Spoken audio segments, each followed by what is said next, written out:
Hey, hello. You're stuck in traffic with Wolf Gorlick. Couple minute riff on IT security. So, when I was a kid, you get sick. You know, your parents do something nice for you. And one of the things my mom used to always do was give me like jigsaw puzzles. And to this day, I don't quite get that, right? Oh, you don't feel good? Here, have a 500 pieces you get to put together. And even then, I'm like, you know what? I see the picture in the box. I'm good. You know, I don't necessarily need to put all this together, right? Never quite understood that. And there's so many pieces, and you're trying to figure out what the big picture is anyways.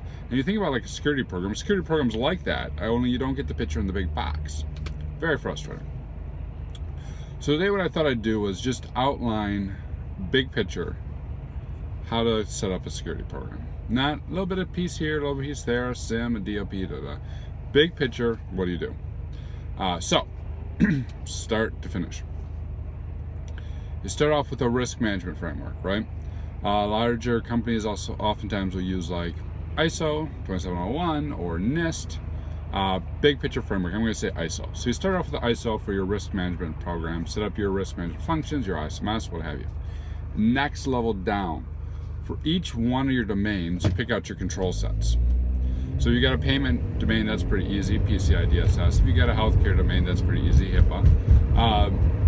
For other domains, you look at tactical frameworks like the Critical Security Controls framework, or possibly some of the NIST controls. So, say ISO top level, NIST, so that we're mixing European and American, always a good time. and then you apply those controls to the various areas. Now, we're still pretty high level. So ISMS very high level. Tactical controls a little bit better. Now to apply them to the actual technologies, write a series of standards, write a series of policies, and define how these controls get implemented within the technology themselves. Right, so you've went from big picture aligned with the organization, sweeping initiatives, all the way down to this particular server must have this particular setting, this particular Windows box needs these particular group policies, and these group policies support this aspect of the program. It is really cold today. All right, then what do you do? Now we layer on the technology to support all those things. So for example, I mentioned group policy, put in group policy. You put in things like vulnerability management scanners to scan for the vulnerabilities. You look for scanners that will also allow you to define your controls. So you take those controls you define in the policy, you plug them into the scanner will do continuous scans of your environment to see what's in compliance and what's out of compliance, giving you near real-time visibility into how well the people who are managing the technology are complying with the high-level processes. So that gives you the state of the environment, right? Your state on a day-to-day basis, both in terms of software vulnerabilities, configuration vulnerabilities, change mistakes. For the activity side, that's where you layer in activity detective controls, such as your data loss prevention,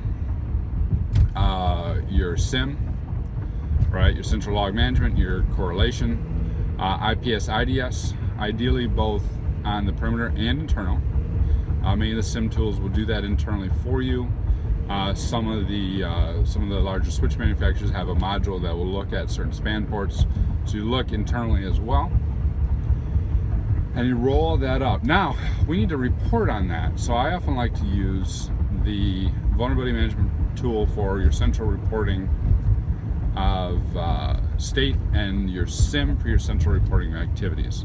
So you take each one of these controls and you view the SIM as a central reporting engine for your policy and compliance. All right, so you take all your critical security controls. How am I going to report on this? You create a use case for that. It says I'll configure this piece of equipment to monitor. I'll configure this to report. So for example, you might say, hey, no unauthorized access to this particular piece of equipment. You've enabled the file monitoring on it. You should do the log shipping. In the SIM, you enable the reporting. So you end up with a series of reports that ties back to the standards you've created, and those standards are unifying controls against all the tactical domains, and those tactical domains are mapping up to your high-level risk management framework. And all the pieces are put together, and the puzzle's complete. For now. That's it. Bye.